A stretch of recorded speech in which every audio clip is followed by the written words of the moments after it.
Bom dia, meu querido, graça e paz do Senhor seja sobre a tua vida. É uma alegria estar contigo mais uma vez aqui para compartilhar a palavra do Senhor. Para quem não me conhece, meu nome é Leiva Martins, eu sou seguidor de Jesus, moro em Brasília, Distrito Federal, e este é o canal Novo e Vivo Caminho, onde eu compartilho com vocês as músicas, as ministrações, as palavras, as poesias e tudo aquilo que o Senhor tem nos acrescentado nesses dias.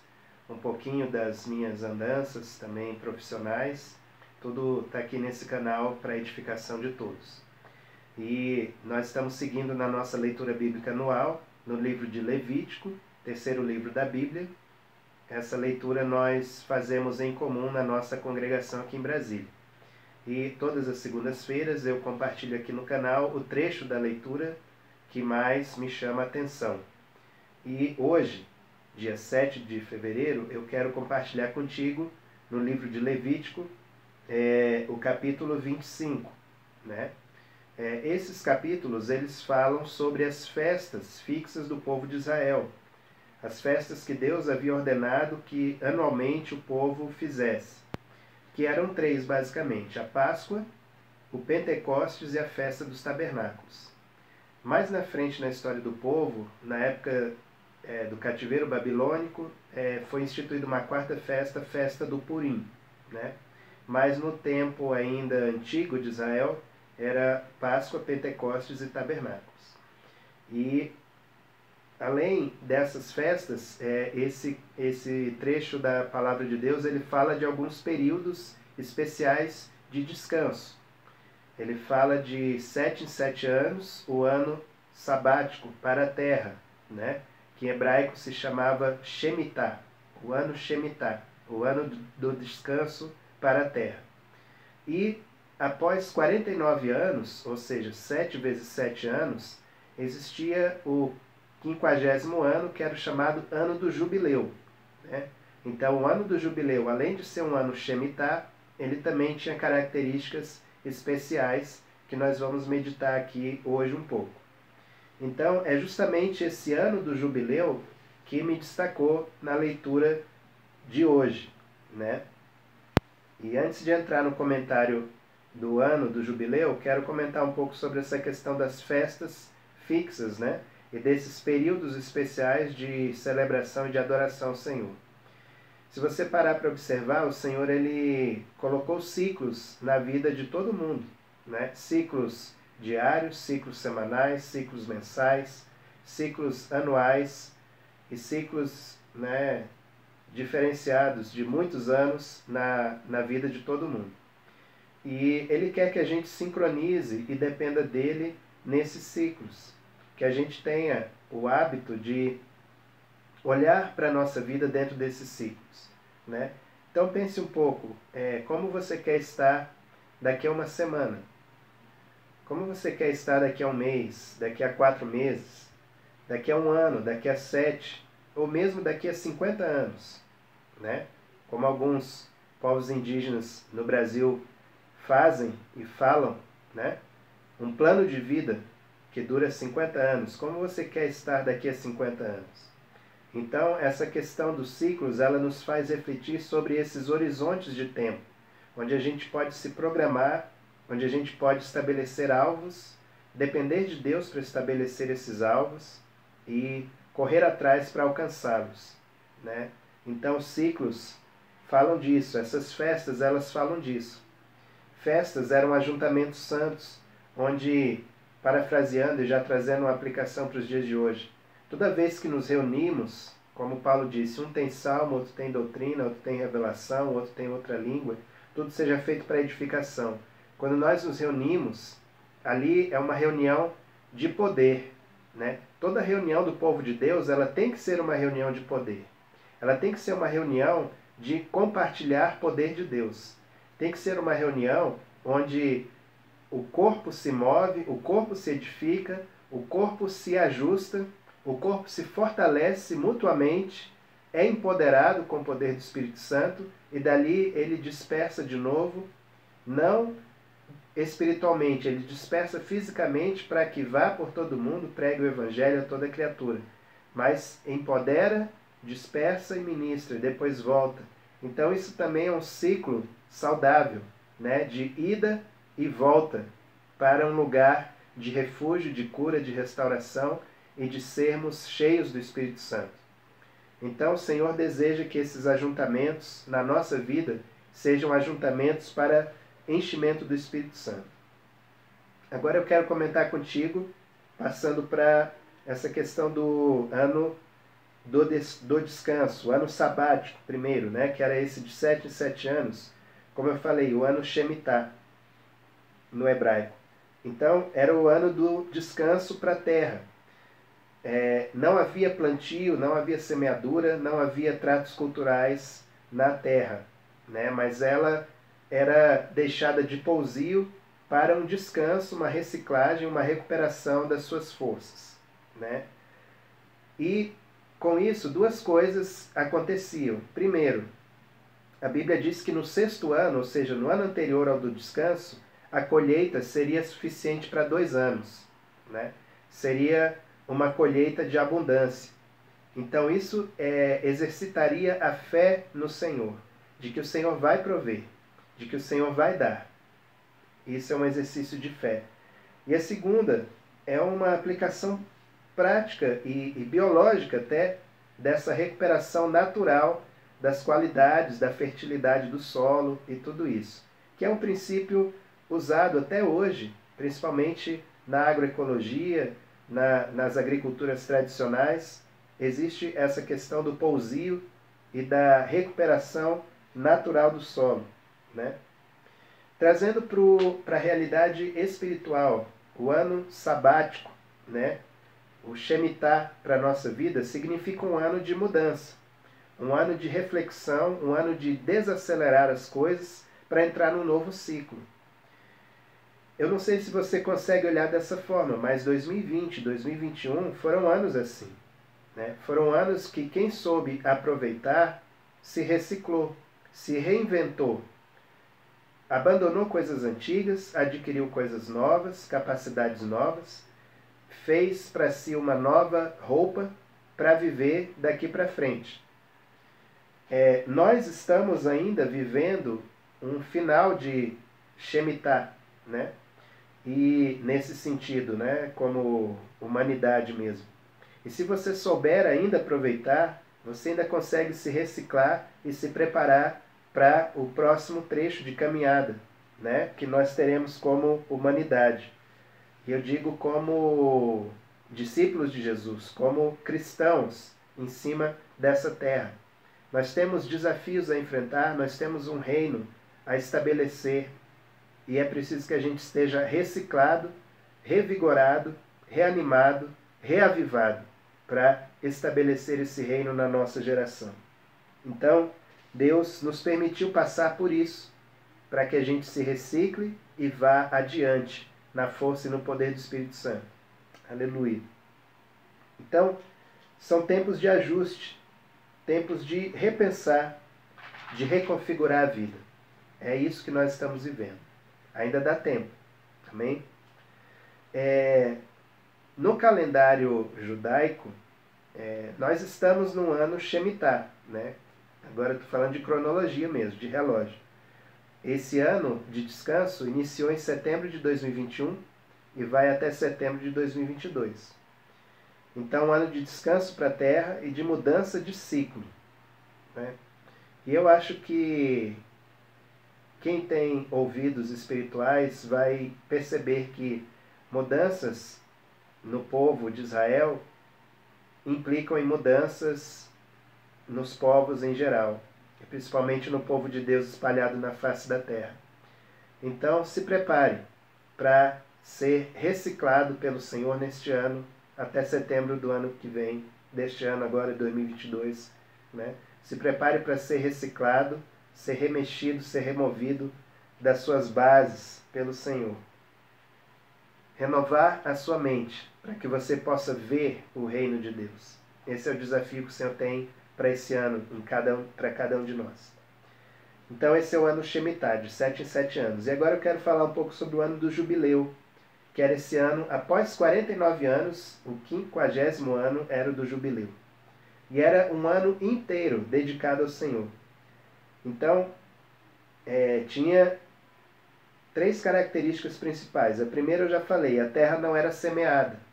Ele era um ano Shemitah. O alimento do povo viria de uma colheita superior dada por Deus no ano anterior, no ano 49. Né? Então, um ano de exercitar a fé na provisão de Deus. Porque nem só de pão viverá o homem, mas de toda palavra que procede da boca do Senhor, como ensinou Jesus e como disse Moisés também em Deuteronômio 6. Uma segunda característica no ano do jubileu, a restituição da herança. Neste ano, todas as terras deveriam retornar aos seus antigos donos. O objetivo era evitar o acúmulo de patrimônio indevidamente e sem limites por poucas pessoas, porque do Senhor é a terra e a sua plenitude, como ele ensinou ao povo em Deuteronômio, porque isso geraria um desequilíbrio social e econômico no povo de Israel, na coletividade. Deus não desejava isso. Geraria situações de dependência econômica e financeira entre homens e homens. Situações de muita prosperidade e de muita escassez. Então, a restituição da herança. Os territórios voltavam às famílias originais. E o valor das negociações entre um jubileu e outro, eles eram avaliados por quanto tempo faltava para o próximo jubileu. Né? Se faltasse muito tempo, o valor da transação era aumentado. Se faltasse pouco tempo, era diminuído. Justamente porque o valor da terra era em função do número de colheitas que ela produziria, até o jubileu seguinte.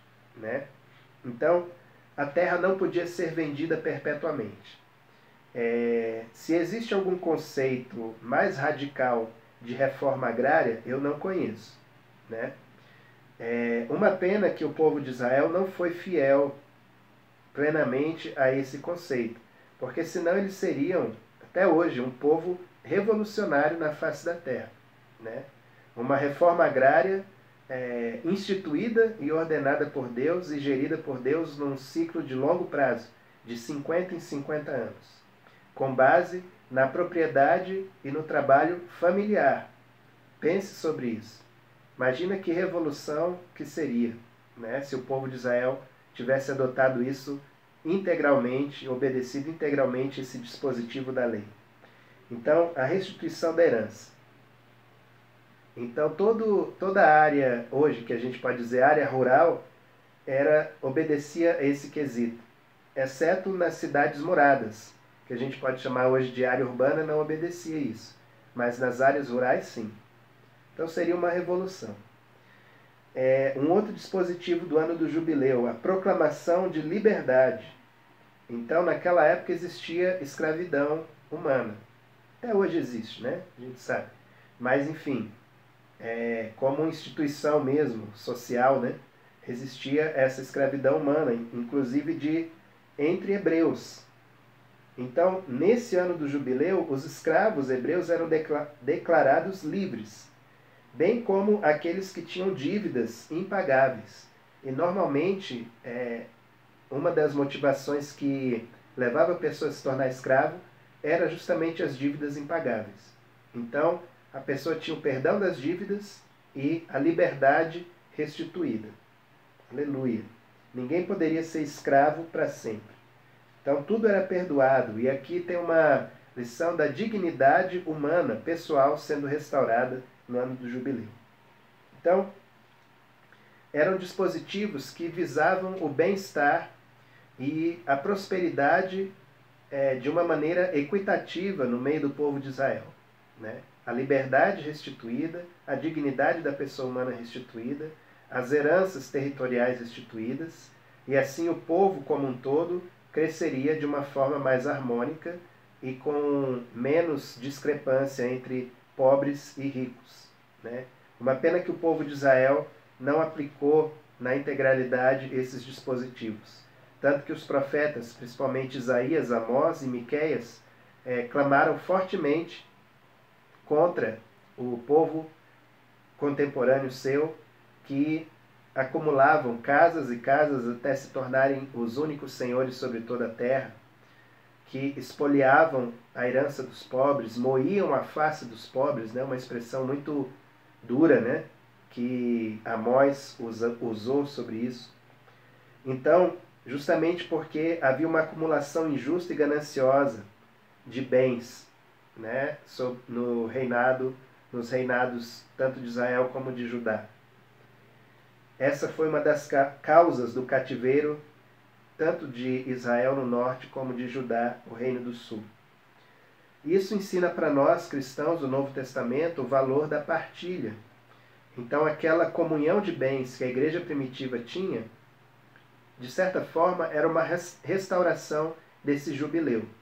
Ninguém considerava sua nenhuma das coisas que possuía, antes tudo lhes era comum. Nenhum necessitado havia entre eles, porque eles vendiam suas propriedades e bens, depositavam os valores aos pés dos apóstolos, e cada um fazia uso à medida que tinha necessidade.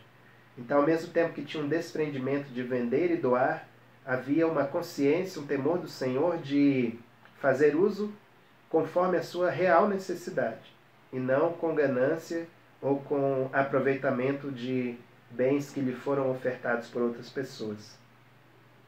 E numa aplicação mais geral e mais espiritual, né, de coisas espirituais, né, para os cristãos, essa questão do jubileu, ela remete à obra de Cristo na cruz.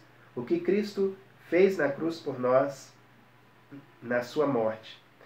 E eu fui procurar um pouco mais sobre as comemorações de jubileu em Israel, achei algo interessante. O 30º ano da vida de Cristo coincidiu com a celebração do 30º jubileu do povo de Israel.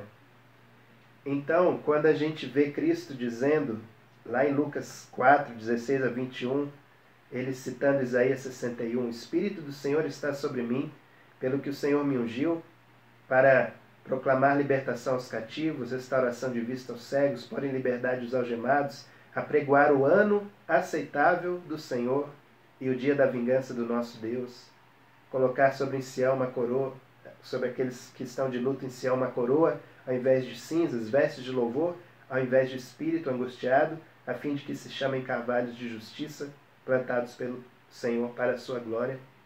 Então, quando Jesus proclamou isso naquela sinagoga na Judéia, e todos olharam fixamente para ele, todos os olhos estavam fitos nele, porque ele sabia exatamente o que estava falando e o momento em que ele estava falando.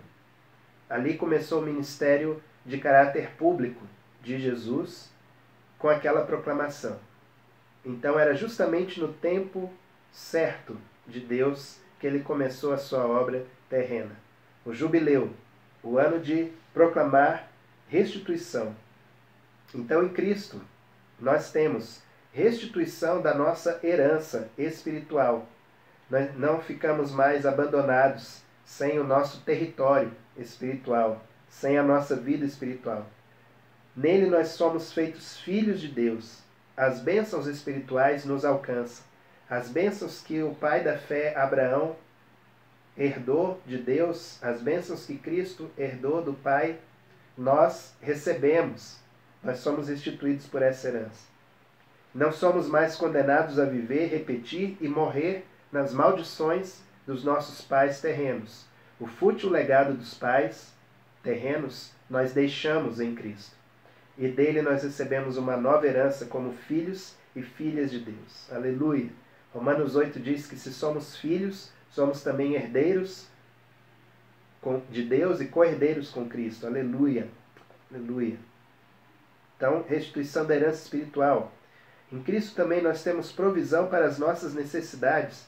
Mateus 6,33 fala disso, que nós devemos buscar em primeiro lugar o reino e a justiça, e as demais coisas nos são acrescentadas. Então, Cristo nos acrescenta todas as coisas. Nós não precisamos nos preocupar em semear, em se esforçar, em, meu Deus do céu, depende do meu braço, depende da minha força. Claro, você tem que trabalhar, você tem que buscar se qualificar, etc. Mas o resultado, quem dá é o Senhor. Né? O resultado, os frutos, quem dá é o Senhor. Né? Não é pela força do seu braço, do seu conhecimento, da sua lábia, que você consegue os resultados e as bênçãos materiais que você usufrui e precisa e tem conquistado. Mas é porque Deus te sustenta. Amém? Deus supre as nossas necessidades. Aleluia. Em terceiro lugar, existe liberdade, libertação sobre toda a escravidão, sobre todos os inimigos na nossa vida. Nós não somos obrigados a viver debaixo de cativeiro nenhum. Amém? Nenhum. De enfermidade, de pecado, de vício, de nada disso. De demônio, de idolatria, de opressão, de nada. Nós não somos obrigados. Porque em Cristo nós temos liberdade, libertação para essas coisas. Nós temos poder para vencer a nossa carne, a nossa velha natureza. Nós só pecamos se vacilarmos. Porque nós temos em nós o Espírito Santo que nos empodera para vencer a nós mesmos. Nós somos os principais inimigos de nós mesmos. Mas o Espírito Santo nos empodera para vencer e sujeitar a carne dia após dia. Fazer morrer a nossa natureza terrena, como diz lá Paulo em Colossenses capítulo 4. Em Cristo nós temos a fé que vence o mundo e todo sistema de pensamento de iniquidade que se opõe ao conhecimento de Deus. Os sistemas do mundo, os pensamentos, filosofias do mundo, contrárias a Deus, nós vencemos pela fé em Cristo. E nós temos também autoridade para repreender o diabo e toda obra e entidade das trevas. Então veja, toda luta espiritual interna, externa, circunstancial e externa espiritual, nós temos condições de vencer em Cristo nesse ano do jubileu. Na verdade, em Cristo nós vivemos o jubileu eternamente. Nós entramos no jubileu e não sairemos mais dele. Aleluia. Quando vivemos em Cristo. Aleluia. Então essa é a aplicação para nós. E aqui numa aplicação bem pessoal, mas só compartilhando contigo e abrindo o coração, esse ano, coincidentemente, vai ser um ano de jubileu para o nosso país. Vai ser o ano 200 do Brasil. Eu creio que o Senhor tem colocado peso de intercessão no coração de muitos cristãos, de muitos discípulos de Jesus, para que, em especial neste ano, orem mais intensamente para que o Espírito Santo seja derramado sobre os brasileiros, sobre toda a carne, jovens, velhos, servos, servas, homens, mulheres, crianças, adolescentes, bebês, anciãos.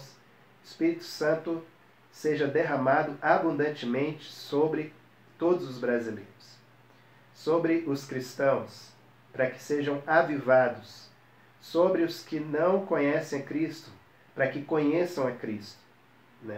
O Espírito Santo, ele age, ele cogita meios para que aquele que está arrojado da sua presença retorne à sua presença.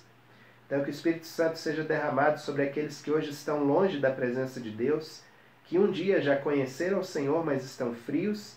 Que o Espírito Santo seja derramado sobre eles e eles retornem. Que o Espírito Santo seja derramado até mesmo sobre os incrédulos, que nem sabem que estão sendo alvo e obra do Espírito Santo, que o Espírito Santo está trabalhando por eles, que eles sintam uma fome, uma sede, uma ansiedade por buscar a Deus, que ele não sabe de onde vem, mas nós sabemos, é o Espírito Santo. Essa tem que ser a oração de quem crê no Senhor Jesus para o Brasil neste ano. Senhor, derrama abundantemente, largamente, o Espírito Santo de Deus sobre cada brasileiro. Este é o jubileu da nossa nação. E esse é o meu jubileu também, vai ser o primeiro, para a glória do Senhor. Espero que venha pelo menos mais um, mas vai ser o meu primeiro. E eu tenho crido que o Senhor vai derramar coisas especiais na minha vida também. Já tem derramado, eu creio que Ele vai acrescentar. Esse é o ano do jubileu para a minha vida também. Então, queridos, eu quero fechar essa meditação dizendo isso. Nós já estamos nesse jubileu e quem está em Cristo, nova criatura é. As coisas velhas já passaram e tudo se faz novo. Quem está em Cristo já está em jubileu, já está jubilando com Cristo. Amém? Até o dia em que Ele retornar e nos buscar para estar eternamente com Ele. Amém? Glória a Deus. Obrigado Vamos fechar os nossos olhos e orar em nome de Jesus. Obrigado, Senhor, porque em Cristo nós temos nova vida, Senhor. Vida com abundância, vida livre, vida plena, Senhor, em Tua presença. Quero te agradecer, Senhor, porque este ano é um ano de jubileu na vida de cada um que ouve essa palavra. Porque o Espírito do Senhor chegou, foi derramado, está sendo derramado sobre a vida de cada um nesta hora em nome de Jesus. Que cada um, Senhor, experimente restituição da sua herança espiritual. Que cada um experimente libertação de todos os seus inimigos espirituais. Libertação da sua própria carne, Senhor, que não domine mais a sua vida, em nome de Jesus. Libertação do mundo, dos sistemas do mundo, do engano do mundo, da sedução, da perversão deste mundo. Sejam livres em nome de Jesus. Libertação de toda opressão, possessão, sugestão do maligno, cativeiros espirituais, que sejam livres em nome de Jesus. E nós clamamos, Senhor, que neste ano Teu Espírito Santo seja derramado sobre cada um, Senhor. Sobre a Tua igreja, avivando, concedendo poder e autoridade para viver uma vida plena em Cristo Jesus. Sobre aqueles que não Te conhecem, para que sejam atraídos à presença de Jesus. Sobre cada brasileiro e brasileira, Senhor, derrama Teu Espírito Santo e faz resplandecer a Tua glória na nossa nação neste ano, Senhor. Assim nós oramos. Livra-nos da violência, livra-nos da confusão, livra-nos, Senhor, das revoluções e das brigas neste ano, Senhor. E concede-nos paz, prosperidade, crescimento e a vinda do Teu reino, Senhor, no coração de cada brasileiro. Essa é a minha oração, Senhor. Que seja um jubileu cheio de gratidão, cheio de milagres, cheio de bênçãos para cada um de nós. Assim nós oramos e Te agradecemos em nome de Jesus. Amém. Obrigado, meu querido, por ter ouvido essa palavra. Que Deus continue te abençoando. Acompanhe a leitura bíblica anual que nós estamos fazendo. Veja os textos aí na descrição do vídeo. Que o Pai das luzes resplandeça glória sobre a tua vida. Deus te abençoe, boa semana e seja luz.